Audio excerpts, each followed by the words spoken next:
Fala galera, sejam bem-vindos ao canal Filme Completo. Digam olá ao Yutoba e lá na bio tem a surpresinha pra vocês. Lembrando que nesse canal a gente procura assistir os filmes da década de 80, tá? No dia 6 e 9 de agosto de 1945, o segundo sol brilhou no céu do Japão. It is an atomic bomb. It is a harnessing of the basic power of the universe. Nossa. The force from which the sun draws its power has been loosed against those who brought war to the Far East. Não era um astro de luz, não era uma fonte de vida, era uma fonte de morte. Em cima da cidade japonesa de Hiroshima e Nagasaki foram lançadas 2 bombas atômicas para encerrar de vez com a Segunda Guerra Mundial. O número exato de mortes nunca vai ser conhecido. Milhares de pessoas foram simplesmente pulverizadas, sem deixar rastros. Os cálculos apontam algo em torno de 150 mil a 250 mil mortes em questão de instantes. O que a gente vai mostrar agora para vocês é como isso aconteceu. Vamos acompanhar quem estava no avião que lançou a bomba e, mais importante, quem estava no chão quando a detonação aconteceu. Sabe o que eu acho? É o seguinte, aquilo lá era um anúncio, tá? Evacuem, ou aquela... Eu vou trazer a tradução para vocês, se eu conseguir, tá? Aqueles vídeos ali que ele mostrou, né? São takes de um anúncio que eles iam fazer, né? O lançamento dessa Atomic Bomb. Ele falou, né? Bomba atômica. Eles jogaram no centro da cidade, é isso, pelo que eu tô entendendo. Vamos ver, vamos acompanhar. Foi o maior e único ataque nuclear da história. Hoje o horror é o protagonista da nossa história. Olá pessoal, Peter aqui. Se você acompanha o filme Oppenheimer, você pode ter estranhado um detalhe, né? Em nenhum momento a gente vê a consequência real do que os cientistas produziram. O próprio Oppenheimer ele tem visões sombrias, mas o filme não mostra o resultado concreto da criação da arma nuclear. O filme não mostra os bombardeios de Hiroshima e Nagasaki. Não assisti A Oppenheimer. direção criativa do diretor Christopher Nolan ou foi vergonha? Agora, 80 anos depois desse ataque, a gente continua com medo. É o medo de que tudo aquilo se repita.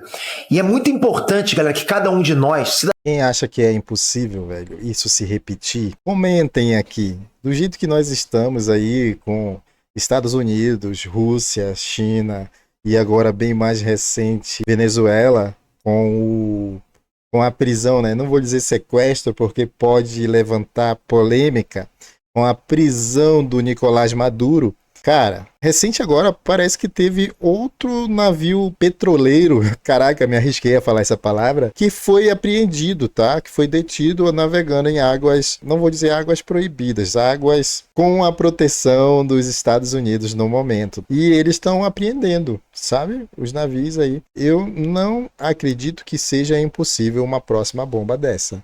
E que ela já está pronta, não duvido nada. Play.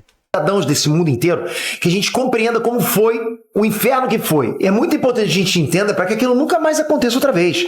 Tá tudo documentado, com detalhes. A gente vai imaginar alguns detalhes aqui e ali, mas todo o resto foi real. 2 cidades foram arrasadas por artefatos nucleares que tinham só uma fração do poder de destruição das armas atuais. Nossa. Muito importante que isso nunca seja esquecido. Uma fração das armas que estão prontas hoje. Esse assunto eu queria convidar vocês a se inscreverem nesse canal, que ainda está nascendo. É um bebê. É, verdade. Pessoal, o meu canal, como o Peter disse, ainda está nascendo. Se vocês puderem, deixe o teu like, comenta, deixa a opinião de vídeos que eu possa estar fazendo react aqui junto com vocês. É interessante, casos reais que vocês queiram que eu tome conhecimento, até para esclarecer o meu entendimento sobre isso aí. E também o comentário de vocês aqui embaixo, dicas para o nosso próximo vídeo aqui nesse canal, Casos Reais. Vocês podem sugerir qualquer história aqui embaixo que a gente vai fazer. Que legal esse canal do Peter, hein? Obrigado, galera. Bom, vamos primeiro contextualizar um pouquinho os eventos. O que estava rolando em 1945? A gente tinha ali o finalzinho da Segunda Guerra Mundial. Itália e Alemanha já tinham sido derrotados. O Japão era o único país que estava lutando e não aceitava uma rendição.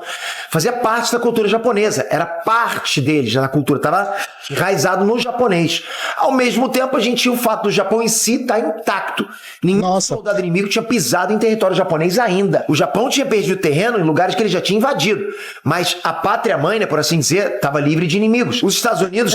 eu penso que... Deixa eu pausar para não perder. Eu penso que ninguém tinha interesse em ir lá, né, conquistar o Japão. Mas eles tinham se espalhado pelo mundo, né, conquistado alguns territórios. E ali eles estavam, né, sendo expulsos e perdendo o domínio. E aí... em poucos lugares eles ainda permaneciam, né? Perdão. E com isso foi um pátria quieta essa tragédia da bomba atômica, né? Vamos dar o play. fronte do Pacífico. Essa vantagem iria aumentar agora que as forças de ocupação na Europa estavam sendo desmobilizadas. A Europa já tinha sido libertada do nazismo e do fascismo, então dava para chamar a maioria dos soldados de volta. Era praticamente garantido que os Estados Unidos iriam conseguir vencer o Japão. A grande pergunta na época era: a que custo? Bom, foi nesse momento que os Estados Unidos planejou a chamada Operação Downfall, que previa um desembarque em massa nas ilhas japonesas para invadir. Só que seria insano demais. A história já tinha demonstrado que todos os invasores que tentaram entrar em solo japonês... Nossa, velho. Primeiro, pelas próprias características geográficas do Japão, né? Com muitas montanhas, muitos vales fáceis de defender. Segundo, porque o povo japonês era conhecido por ser um povo guerreiro, que lutaria até o último homem para defender. 45 era com espada, velho? Como era? O cálculo dos militares era de que os japoneses contavam com mais de 2 milhões de homens. Parafal. Eles ainda poderiam armar e espada. 28 milhões de civis para resistir. Então, tomar o Japão seria uma tarefa muito difícil, que poderia levar anos, poderia provocar baixas maciças dos dois lados. Um estudo conduzido pelo Estado-Maior das Forças Armadas Americanas calculou que os Estados Unidos perderiam algo em torno de 4 milhões de homens, enquanto os japoneses sofreriam baixas próximas de 10 milhões de pessoas. São números astronômicos, impensáveis, brutais. Infelizmente, a única solução para evitar isso também era uma solução brutal: lançar armas atômicas em solo japonês. Eles nem iam perder nenhum homem. Nesse ponto, a gente vai acompanhar os destinos de duas pessoas. Uma delas é o coronel Paul Tibbets, da Força Aérea dos Estados Unidos. Ele foi o comandante da operação que lançou uma ogiva nuclear em Hiroshima. E ele foi o piloto do avião que levou a bomba. A segunda pessoa se chama Sadao Hirano. Ele tinha só 12 anos quando Hiroshima foi arrasada e ele é um dos hibakushas, um dos sobreviventes dos ataques nucleares. Hibakushas. Em 1932, no período de paz. Ele era o segundo filho da família dele e eles viviam nos subúrbios de Hiroshima. Hiroshima era, até então, uma cidade industrializada, com forte tradição militar. A Universidade de Literatura e Ciência de Hiroshima tinha sido inaugurada só 3 anos antes. Vou dar uma pausa para fazer um adendo. O militar, que foi o piloto do avião, eu digo assim, eu não acredito que ele sabia da proporção que teria esse ataque, né? E também não tenho informação suficiente para dizer que o próprio Estados Unidos, né, sabia. Eu não sei se eles tinham feito teste com essa bomba, né? Tipo da área que ela iria alcançar. Como ela iria agir, acho que eles sabiam sim, mas com qual proporção, eu acho que eles não sabiam, velho. Então vamos continuar assistindo. Sadao lembra que a infância dele foi o melhor dos tempos, né? Ele morava perto da praia, ia pra lá pra pegar conchas, caranguejos e peixes. Eram as pequenas aventuras dele. Bom, enquanto o pequeno Sadao estava pegando tatu na areia, Paul Tibbets estava terminando a faculdade de medicina na Flórida e fazendo uma especialização para se tornar cirurgião de abdômen na Universidade de Cincinnati. Foi então que o Paul percebeu que não queria nada daquilo. Ele queria seguir o sonho dele e o sonho dele era voar.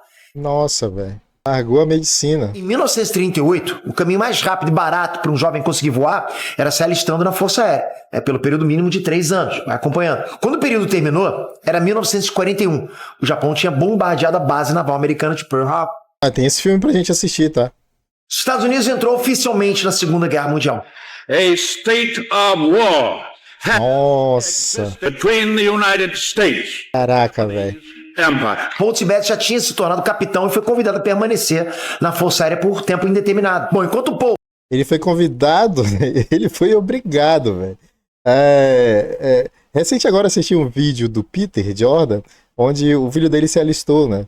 E aí o filho dele tem um contrato de 2 anos, para a Guarda Costeira Americana, tem um contrato de 2 anos, e após ir para a reserva, é uma reserva ativa, e quem participou dessa reserva ativa, levante a mão. Eu, né, sou ex-militar de marinha. Tu tem o teu período obrigatório, ativa, e tem a tua reserva ativa também. No meu caso foram 5 anos. Aí, em caso de guerra, a tua reserva ativa, né, se tu pode ser convocado, tu pode ser chamado para atuar no momento, é por tempo indeterminado. Ou até ir de arrasto para cima. Fica ligado. O filhote do Peter tá agora a serviço da Guarda Costeira Americana. E vocês sabem que momento a gente está. Com o governo americano, como é que eu posso dizer, condenando o líder do governo venezuelano, né, Nicolás Maduro, e sendo ameaçado por outros países.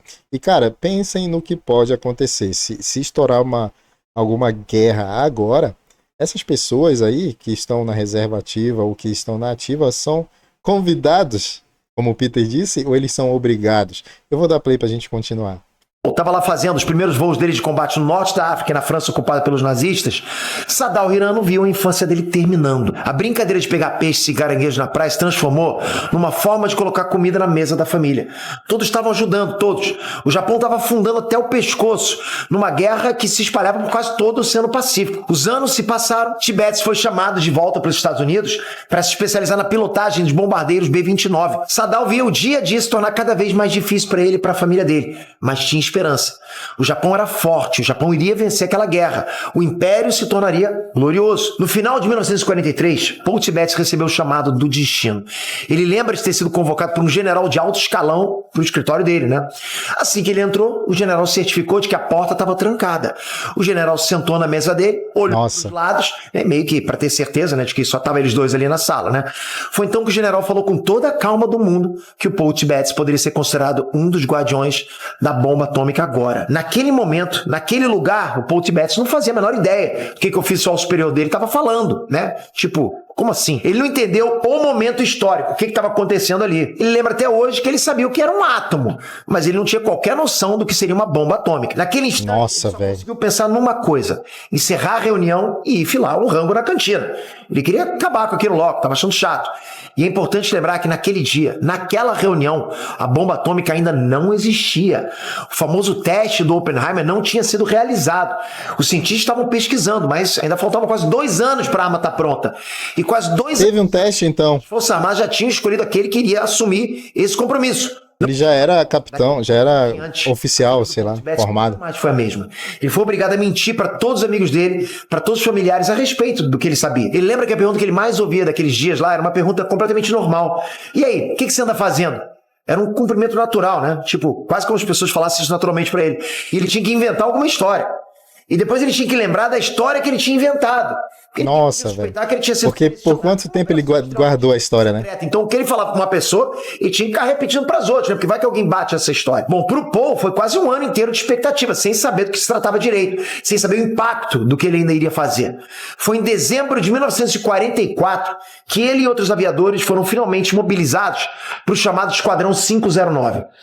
A missão deles: planejar métodos para lançar armas nucleares sobre a Alemanha e o Japão. Bom, em 1900, o governo japonês estava numa espiral. Eu acho que eu fiz caquinha, né? Pausei ali onde não era para pausar. O Japão atacou os Estados Unidos em 31 ou 41? Caraca, me perdi. Ah, mas vocês vão comentar para mim aqui qual foi o ano que o Japão atacou. Mas se foi em 41, já foram 3 anos de guardando segredo. E agora que ele foi convidado agora sim, né, para treinar o lançamento da bomba que ele não sabia qual era o poder. Vamos dar o play. De derrota. Tinha escassez de mão de obra, né? Os estudantes de todas as escolas estavam sendo recrutados para trabalhar. Sadal fez de tudo um pouco. Junto com os colegas de turma dele, ele ajudou nas plantações, ele ajudou na demolição de casas para proteger a cidade, né? Enfim, a estratégia japonesa era demolir filas de casas e prédios para reduzir a propagação de incêndio em caso de bombardeio. E o Sadal estava lá com os amigos dele, com marretas, com picaretas, com machados, colocando, né, abaixo casas que um dia já tinham sido dos vizinhos dele. Tudo para quê? Para ajudar a enfrentar o bombardeio do inimigo. Nossa, velho. Aquilo evitaria o pior em Hiroshima. Todo mundo achava que aquilo evitaria o pior em Hiroshima. A verdade é essa, né? Os bombardeios americanos eram realmente frequentes, estavam acontecendo direto. Então eles estavam se preparando para mais um bombardeio, digamos, comum, né? Todos imaginavam que o inimigo estava preparando terreno para uma invasão por terra. Hiroshima estava protegida por canhões antiaéreos. Okay? Mas os novos bombardeiros americanos estavam preparados para operar em altitudes muito altas. Ironicamente, desse jeito, do jeito que o avião que carrega a bomba atômica chega, eles nem iam ver, né, como é que diz, os sentinelas antiaéreos de Hiroshima. Nossa, eu fico imaginando isso aí, velho. Hiroshima também estava recebendo menos ataques do que outras cidades japonesas. É claro que aquilo levantou dúvidas. Amigos e vizinhos do Sadal conversavam sobre isso, né? O assunto estava nas ruas. Tipo, o que está acontecendo? Por que ninguém está bombardeando essa cidade? Alguns estavam dizendo lá que Hiroshima estava sofrendo menos bombardeios porque os americanos estavam planejando usar as bases militares da cidade quando houvesse invasão. Outros diziam que seus parentes no Havaí, na Califórnia, tinham pedido para o governo americano poupar a cidade. Ou seja, era rumor. Ainda assim, a vida do Sadal era de medo constante. E de todo mundo. Vai ficar com medo o tempo todo, né? Quem estava ali naquele lugar tem que sentir medo o tempo todo. Imagina, você está tendo que derrubar casas para poder se preparar para bombardeio que você não sabe quando vai vir. Ele falou aqui que os parentes dos japoneses que estavam no Havaí, na Califórnia, tinham pedido, né, clemência. Foi o que eu entendi, né? Então, mesmo tendo japonês no estado americano, né, ali nos Estados Unidos, eles não, como é que eu posso dizer? A guerra não era entre americanos e japoneses, era entre países, né? Não sei se você consegue me entender. Vou dar play. Bastaria uma única bomba atômica para destruir a vida dele ou a vida da família inteira dele. Em 26 de julho de 1945, tudo já estava alinhado. A bomba atômica já tinha sido testada em segredo 10 dias antes. Nossa, velho. O presidente dos Estados Unidos, Harry Truman, ofereceu um acordo de paz aos japoneses, em troca de rendição incondicional e imediata. Se os japoneses se recusassem, eles sofreriam, nas palavras do presidente, Tons of TNT. If they do not now accept our terms, they may expect a rain of ruin from the air, the like of which has never been seen on this earth. O mundo não tinha a menor ideia do que ele queria dizer com essa frase. Uma promessa vazia, talvez, né? Tipo, cão que ladra não morre, será que é isso? Uma bravata. O imperador do Japão não se rendeu. O Japão estava preparado para pagar o preço e lutar até o fim. Sabe como é que é japonês quando bota na cabeça que vai defender? Estratégia política, velho. Ele ameaçou. Não ameaçou, ele avisou, né?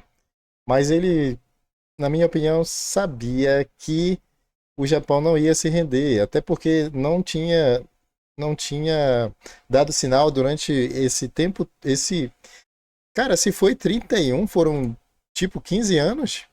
31 para 45, sei lá, quase 15 anos de não desistência do Japão, né? É isso que eu tô pensando aqui. Mas vamos continuar. Tudo foi porque eu esqueci a data que ele citou aqui, quando o Japão atacou Pearl Harbor. Peu com peta. Entendeu? O próprio terreno, né? Bom, em Hiroshima, Saddam ouvia as sirenes de bombardeio e se abrigava. Os americanos jogavam algumas bombas, mas também jogavam panfletos. Não era para pegar. Sabia o que tinha nos panfletos. Eram panfletos escritos em japonês, sugerindo que o povo abandonasse a cidade para não sofrer o pior. Mas o Saddam também sabia que era ilegal pegar ou ler esses panfletos. Era um crime contra a pátria, né? Contra a honra do Japão. A ordem do governo era para prender qualquer pessoa vista com um desses panfletos do inimigo. Então o Saddam viu os panfletos pairando no ar, né? Uma chuva de papel, mas ele não... Saddam é o gurizinho lá, hein? De 12 anos. Do inimigo. O imperador Hirohito tinha falado na rádio. O Japão não iria se render. Meu trabalho é fácil. Nossa, propaganda. É assim que eu acompanho. Quando tem propaganda dos outros, eu faço a minha. Começo despejando. Esse é o canal Filme Completo, pessoal. Nesse canal a gente assiste filmes, séries, animes e também documentários, tá? A partir de agora. Ou o que vocês tiverem interesse que a gente assista. Aqui tu não precisa pagar para que eu possa fazer o react de um filme ou fazer o estudo, aprendizado, ou sei lá, implantar uma pulguinha atrás da orelha também sobre o assunto, tá? Basta tu escrever para mim no comentário aí que eu vou fazer isso aí que você pedir. Enquanto Saddam tentava continuar a rotina dele, o Paul Tibbets estava angustiado. Ele recebeu ordens para não decolar, para permanecer na base. Ele viu os bombardeiros decolando quase todos os dias nas últimas semanas. Ele não podia estar em nenhum deles. Já era 45. Esses eram testes. Foram mais de 50 testes no céu japonês, carregando bombas falsas ou bombas convencionais. Era necessário... Caraca, velho, era cobaia. Coisas sobrevoos, né? Vou pausar e vou falar. Essas pessoas que estavam fazendo esse sobrevoo aí, na altitude, né, determinada, por vários dias, eram cobaias, velho, para ver se o Japão ia ter, para não perder, né, a bomba, Então eles faziam esses voos para testar. Não me viu, até o dia que eles mandaram a bomba verdadeira, né, o voo verdadeiro, com a carga verdadeira. Play. Era necessário também que o caminho para os alvos fosse mapeado com precisão. Era necessário fotografar os alvos, mas Paul Tibbets não podia embarcar. Se por acaso um bombardeiro fosse derrubado, Paul Tibbets não poderia cair nas mãos do inimigo e não poderia ser interrogado. Então ele ficava. Ele não podia ir. Ele ficava no solo vendo outros fazendo o que ele tanto queria fazer, voar, combater. Em 30 de julho de 1945, chegou a encomenda. Era uma bomba de 4 toneladas, com um design que não era muito diferente de tantas outras bombas lançadas em solo inimigo antes. Era um artefato tão modesto, né, que tinha o apelido de Little Boy, garotinho. 4 toneladas. Pode ter esnobado a bomba, né? Pra que tanto alarde pra soltar uma única bomba? Por que voar um B-29 com um único artefato? Ele não sabia, mas dentro daquela cápsula tinha 64 quilos de urânio 235. Não importava. Para ele e para o time dele era só mais uma missão, né? Como tantas outras. Finalmente, ele teria autorização para pilotar. Eu não sei o que é, qual a potência desses 60 e poucos quilos de urânio. 235. Depois eu vou dar uma olhada, tá bem interessante. Bem, cara, chama a atenção. Play. Bom, junto com a bomba Little Boy, que eles trouxeram, vieram também o comandante físico Francis Birch e o físico Harold Agnew, né? E surgiu um impasse. O Agnew classificou a bomba como extremamente insegura para decolar. Um acidente qualquer na decolagem, a bomba detonaria ali mesmo. Nossa. Segundo o Agnew, não tinha condições da bomba decolar armada. Ela precisava ser neutralizada de alguma forma. Por outro lado, a equipe a bordo teria condições de armar a bomba durante o voo? Foi o próprio Birch que resolveu o dilema. Ele removeu uma peça da bomba. Uma peça que deveria ser recolocada antes do lançamento. A arma mais perigosa inventada até aquele momento estava pronta para ser transportada. Na madrugada do dia 6 de agosto, chegou a hora. A previsão do tempo era céu limpo, ventos leves, um céu, né, de brigadeiro. O coronel Paul Tibbets estava perfeitamente desperto e pronto para o serviço. Ele se encaminhou para o bombardeiro dele, um B-29, que era batizado de Enola Gay.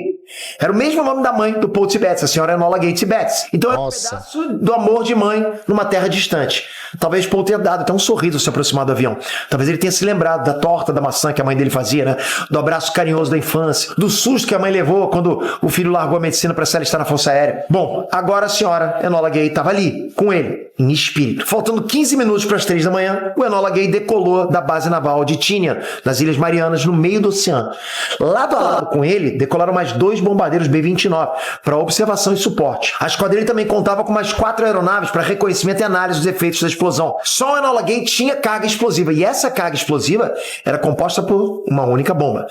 Foram 6 horas de viagem sem incidente. Sadao Hirano dormia quando o Enola Gay decolou. Quando o rapaz finalmente... Mas não foram 2 bombas, velho? Hiroshima e Nagasaki? Foi no mesmo dia? Isso agora me levantou uma suspeita, tá? Pelo menos o Peter, né, aqui nesse vídeo falou só de uma bomba, só de um comandante, só de um... Mas ficou bem bom, tá? E, cara, que medo que dá saber que a gente está hoje, 2026, e não tá tão longe disso se repetir. Deus queira que não, tá? Play. Acordou para ir para a escola, para começar os trabalhos do dia, a bomba foi engatilhada em pleno voo. Ele vestiu o uniforme, tomou o café da manhã dele, se despediu dos pais e saiu. Nesse momento, o avião Straight Flush sobrevoou Hiroshima e reportou: tudo tranquilo. O dia estava lindo. Para os japoneses e americanos, o dia estava lindo. Quando Sadao Hirano estava chegando na escola, o tenente Morris R. Jepson removeu a última trava da Little Boy. Na escola, o gurizinho tava... Atingiu quase 10 mil metros de altitude sobre Hiroshima. Estava indetectado completamente. Ninguém conseguia detectar que o avião estava ali em cima. Ele iniciou a arrancada final em direção ao ponto de lançamento. Foram só 6 minutos. 8h15 da manhã. Little Boy foi lançada para fora do avião e levou 44 segundos para atingir o ponto de detonação. Será que eles receberam o alerta? Segundos de vida para dezenas de Na milhares escola, de pessoas. velho. Recebeu, ó. Imediatamente, o Enola Gay fez a curva para voltar e se afastar ao máximo da explosão. Nossa, velho, ó a 8h15 música. da manhã. Todos os alunos da escola do Sadao Hirano estavam reunidos no pátio para receber as instruções do dia. Normal, todas as crianças. Às 9 horas da manhã, eles deveriam estar no centro da cidade para começar mais um trabalho de demolição. Foi quando todos viram um flash alaranjado muito mais forte do que a luz do sol. Não tinha sombra no pátio. Todos foram atingidos em cheio pelo clarão. Só 3 pessoas a bordo do Enola Gay sabiam o que estava acontecendo. Para o resto da tripulação, era um bombardeio normal. Não fez diferença. Tanto quem sabia quanto quem não sabia ficou em choque. Eles receberam instruções para usar óculos de proteção. Mesmo assim, o clarão que veio pelas janelas era arrebatador. Paul Tibbets lembra de alguém lá dentro de... Nossa, será que teve Oh, meu Deus. filmagem? Ele mesmo se lembra como algo aterrorizante, impossível de se acreditar. Todas as câmeras das outras aeronaves que deveriam registrar o momento simplesmente queimaram. Só uma filmagem se salvou naquele dia, uma filmagem feita de dentro de um dos aviões, com uma câmera que tinha sido contrabandeada por um tripulante. Só 1,4% do material radioativo da Little Boy realmente detonou. Menos de 2% do que ele poderia fazer. Olha isso. Esses 1,4% causaram uma explosão equivalente a 15 mil toneladas de dinamite. Era 4 vezes o poder Que isso, velho? do maior Urânio. bombardeio já registrado na Segunda Guerra Mundial. Era o poder nuclear. Era a primeira bomba atômica detonada num ato de guerra da história. Ela Ela gerou temperaturas de 4.000 graus Celsius, num raio de quase 5 quilômetros.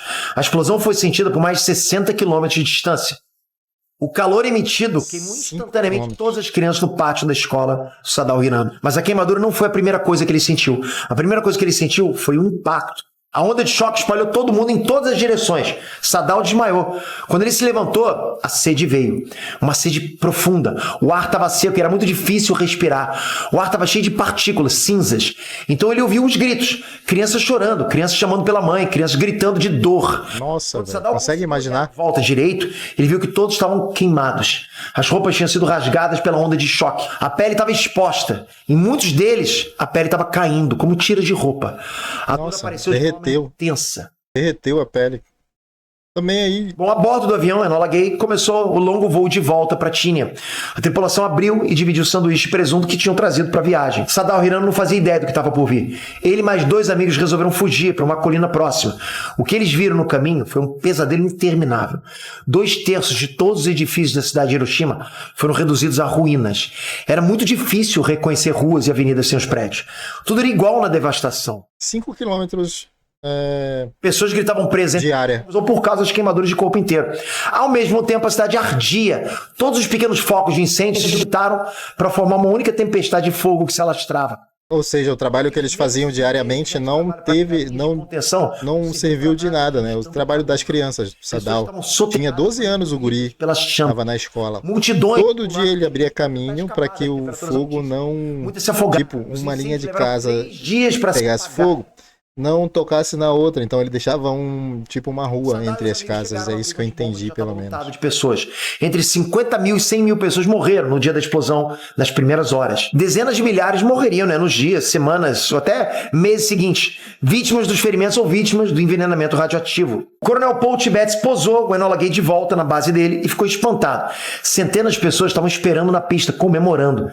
Tinha generais que ele nunca tinha visto antes, oficiais de altíssima patente, todos celebrando. No momento em que Paul Tibbets colocou os pés na escada de descida do avião, ele já recebeu uma medalha de honra no peito. Missão cumprida. Um marco histórico. Sadao e os amigos dele ficaram um tempo do lado de fora do abrigo. Ele lembra até hoje de ver um homem com mastro de madeira fincado na barriga. Soldados tentaram remover o mastro de madeira e não conseguiram. Depois de um tempo, Sadao e seus amigos começaram o longo caminho de volta para suas casas. Se é que essas casas ainda existiam. Eles não tinham forças. A pele dos braços estava pendurada. A única forma possível de andar era de cabeça baixa, com os braços esticados para frente. Imagina a pele do pescoço assim, eles eram como correndo, vagando pelo inferno. No caminho, eles conseguiram encontrar 3 baldes de água. Foi isso que deu forças para eles continuarem. Sadao Hirano chegou em casa às 6 da tarde, quase 12 horas depois de ter saído naquela manhã. Os pais dele estavam bem. Sadao morava no subúrbio. Foi a mãe dele que reparou que ele tinha os dedos das mãos fechados, né? Como se estivesse segurando alguma coisa. Ele voltou para casa segurando, era um amontoado de pele. Caminhando, velho. Um amontoado de pele que ainda estava conectado com o braço dele. A mãe teve que usar uma tesoura para cortar o que faltava. A mãe limpou as feridas com álcool de saquê, deu uma dose para o Sadao e ele apagou. Sadao Hirano ficou na cama por 20 dias seguidos. Enquanto Sadao Hirano dormia, o Enola Gay decolou mais uma vez. Dessa vez, Paul Tibbets não era o piloto e o Enola Gay não estava carregando uma bomba nuclear. O Enola Gay fez parte da esquadrilha de outro avião para outra cidade, levando outra bomba. Nagasaki. Deu certo e eles 3 dias depois, foram fazer. Os Estados Unidos lançou a segunda e última bomba nuclear contra um alvo militar. Mais 70.000 pessoas foram mortas em Nagasaki. 50 a 100 mil pessoas foram mortas na primeira, né? Em Hiroshima, e mais 70.000 em Nagasaki. O Japão já tinha. Ele queria dar fim na guerra, ele atacou, como é que posso dizer, continuaram no área militar? Por toda a vida dele. As cicatrizes da bomba atômica continuaram na mente das pessoas por décadas. Hiroshima e Nagasaki foram uma amostra do potencial de um novo tipo de guerra. Um novo tipo de guerra que, felizmente, nunca se repetiu. Toda vez que o noticiário fala sobre o risco de guerra nuclear, ok?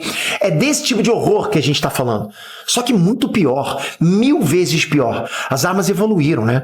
O potencial de destruir. Pessoal, esse ataque aí foi em 1945. 45, e esse poder já existia. Imaginem o poder hoje, não só dos Estados Unidos, né? Porque, para quem trabalha com YouTube sabe que a modelagem existe, tá? Tipo, qual foi a forma de ataque que deu vitória para essa tropa militar.